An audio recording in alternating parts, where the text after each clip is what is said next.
mo kí gbogbo ẹ̀yin tí ẹ̀ ń wo ìkànnì wa ẹ kú dédé àsìkò yìí o. Tó bá jẹ́ lóòótọ́ ni ìròyìn tá à ń gbọ́ kọ́lọ́n kó ṣàánú wa làdúrà táyé á máa gbà. Ibi tẹ́ ti wá mọ̀ wípé gbogbo wa a kì í ṣe nǹkan kan náà, tàbí kó jẹ́ pé kí n béèrè wípé ṣé nǹkan kan náà ni wá. Ìjọba ìpínlẹ̀ Katsina wọ́n ṣe gudugudu méje ohun yàyà mẹ́fà o. Pẹ̀lú bá a ṣe ń sọ tó yìí náà ẹ ti lè mọ̀ wípé tó bá jẹ́ lóòótọ́ nígbésẹ̀ yìí, torí gbogbo nǹkan pẹ̀lú ẹ̀rí ẹja máa ṣọ́ra fún àwọn fake news, àìmọye ìròyìn òfegè tó ń fò káàkiri. Ṣùgbọ́n ìtẹ́ ẹ bá gbọ́ lórí ìkànnì yìí á mú ẹ̀rí wá o, á mú ẹ̀rí tí wọ́n bá sì bí wá léèrè á sọ pé bí a ti rèrè. Ìwé ìròyìn kan kọ́ ló gbé papà, ṣùgbọ́n èyí tí ìwé ìròyìn kan gbé, bí mo ṣe ń wo èyí, Premium Times ni ìwé ìròyìn yẹn. Ó ní ìjọba ìpínlẹ̀ Katsina defends move to free 70 suspected bandits. Ẹ má bínú. Katsina government defends move to free 70 suspected bandits. Èrò láti yọ̀ǹda àwọn bandit tán tó 70, àwọn afurasí tí wọ́n mú pé agbésùmọ̀mí àti afẹ̀míṣòfò ni àwọn eléyìí. Ìjọba Katsina ní north náà wọ́n fẹ́ dá wọn sílẹ̀ òní.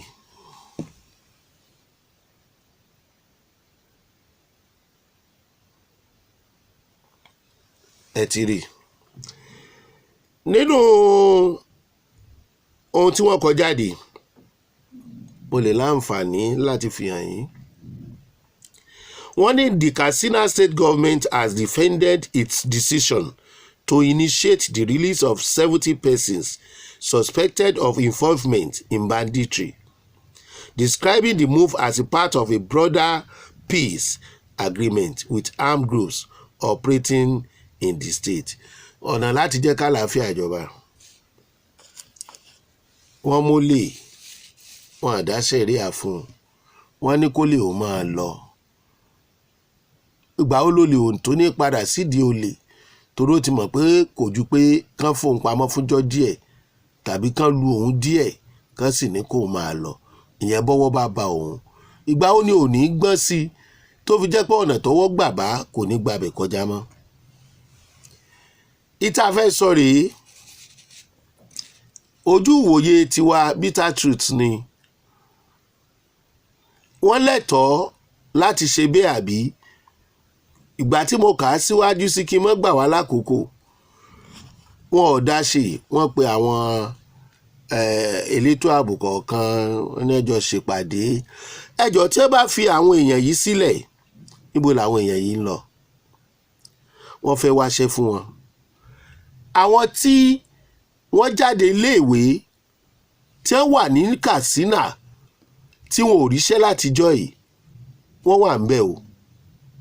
Ṣùgbọ́n tírú wọn bá rí i pé wọ́n mú bandit, wọ́n fi bandit lẹ̀, wọ́n bẹ̀rẹ̀ sí fún wọn lówó gidi, wọ́n wá ṣẹ́ fún wọn. Ṣé eléyìí ò lè influence àwọn náà láti wúrúwà bẹ́ẹ̀ pé kò kù sí tí wọ́n ṣe fún wọn? Mr. Muazu spoke during an interview with DCL Hausa on Saturday, following public outrage over a leaked government letter seeking judicial intervention to facilitate the release of suspects currently facing criminal prosecution. Kí ni wọ́n rò débẹ̀?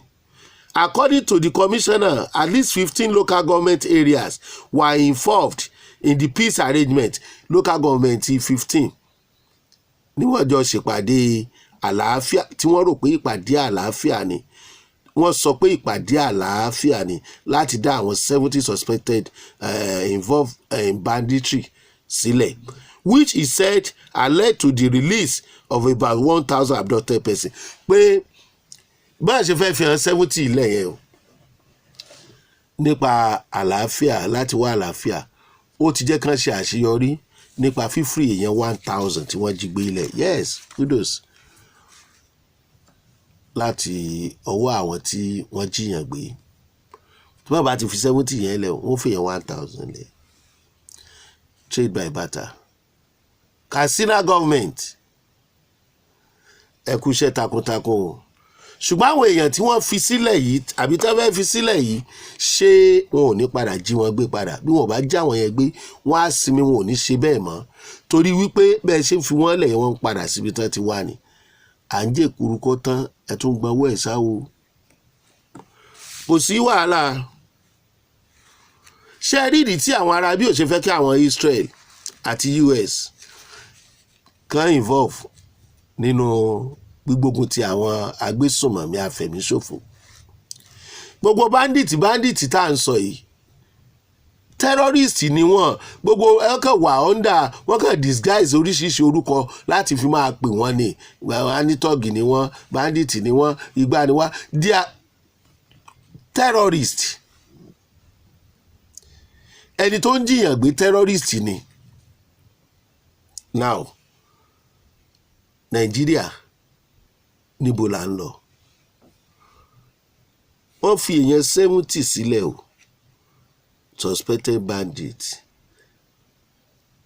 a sì tún béèrè lọ́wọ́ bàbá wa Bọ́lá Ahmed Tinubu ààrẹ wa excellency kí ló dé tí Sunday Igboho gba ẹ̀tọ́ àti òmìnira tí àwọn ará northerners bá fi ń ṣe báyìí ó sì ń dúró sórí ìyànjẹ fún ọmọ Yorùbá kí ọmọ Yorùbá wà lẹ́yìn odi láì gbébọn láì pàǹtẹ́ ìrìbẹ̀ ẹ̀yọ̀kan lọ́wọ́ ẹ̀ láì jiyàn gbé kí ló dé tá à ń ṣe báyìí and you are telling us we are one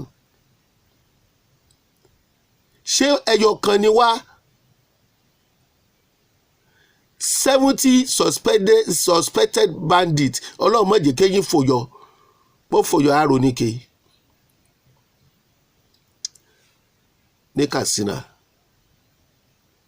nílẹ̀ Yorùbá Sunday Igboho outside kí ló dé tí ò lè gbẹ̀tọ́ ẹ̀ sá no ẹ sọ fún mi àwọn ará bí ẹ̀ ń pè wọ́n bandit orúkọ tẹ́ ẹ̀ bá pè wọ́n terrorist ni wọ́n tó ń defend ìjọba tó ń defend pé wọ́n fẹ́ fi wọ́n sílẹ̀ nítorí pé wọ́n máa yọ̀ǹde yẹn 1000 àbí wọ́n yọ̀ǹde yẹn 1000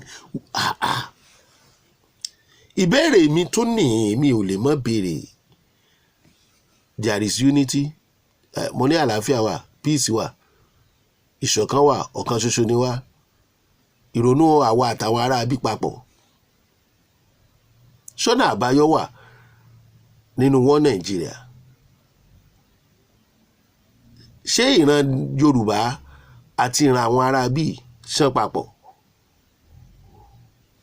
pẹ̀lú bí kóòtù ṣe dá Sunday Igboho láre allegedly náà ni màá pè pé kò jẹ̀bi tí wọ́n pààyàn nílé Sunday Igboho tí wọ́n bà nǹkan ẹ̀ jẹ́ wọn àtúnjẹ́ kó láǹfààní sí àwọn nǹkan ẹ̀ ọgbẹ́ ń bá gòlè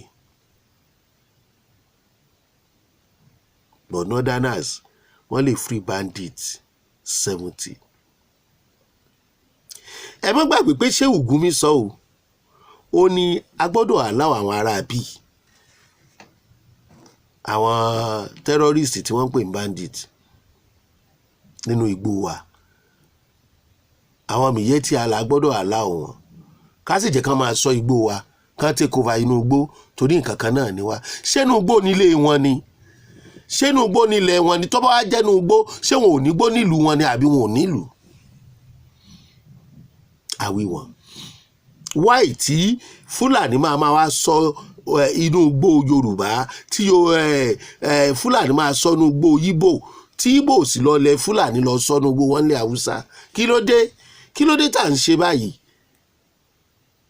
ẹ̀yin ìjọba orílẹ̀-èdè Nàìjíríà a kí yín ẹ kú iṣẹ́ a kí bàbá wa Excellency Bọ́lá Ahmed Tinubu à ń rí iṣẹ́ takuntakun tí wọ́n ń ṣe nítorí pé ó lójú ọmọ náà tó máa gbéná wojú olúmọkọ àwọn ará bí ṣùgbọ́n ọgbọ́n tágbà fi sá màlúù fún màlúù náà lè fi ń ṣe ó sì ti ń ká wọn lára ó ti ń kàn wọ́n kù ẹ má jáwọ́ lóòótọ́ kò ṣẹ̀ṣẹ̀ bẹ̀rẹ̀ ibi tọ́lọ̀ ń bá yín ṣe dé yìí á bá yín ṣe dé òpin ààrẹ yín ọ̀tá ṣùgbọ́n ẹ má jẹ́ ká wòran ẹ jẹ́ kí Sunday Igboho láǹfààní kán tiẹ̀ mọ̀ pé ẹlẹ́nu kán wá sọ ẹ̀yìn náà dìfẹ́ǹdì ẹ̀ báwọn náà ṣe ń dìfẹ́ǹdì àwọn èèyàn wọn.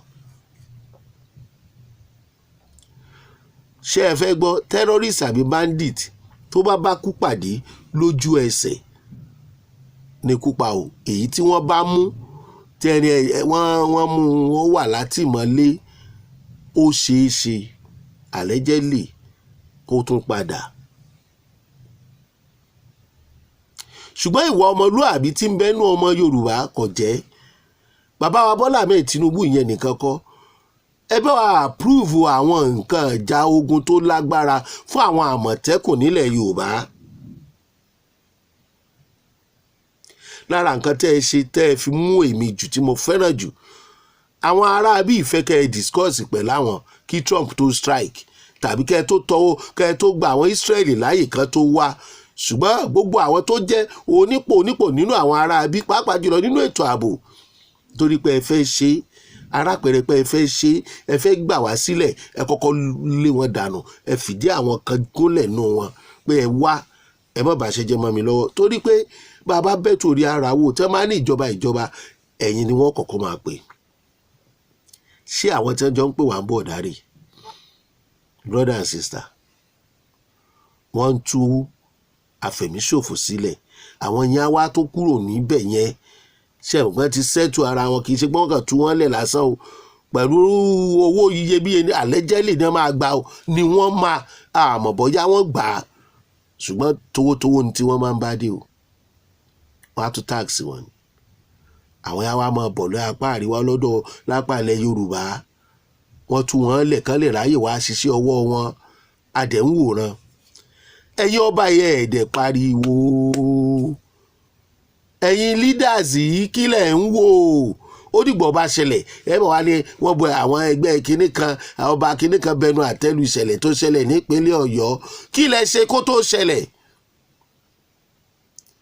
àwọn bàbá wa ní ó ń bọ̀ àwọn ládẹ́ẹ̀dẹ̀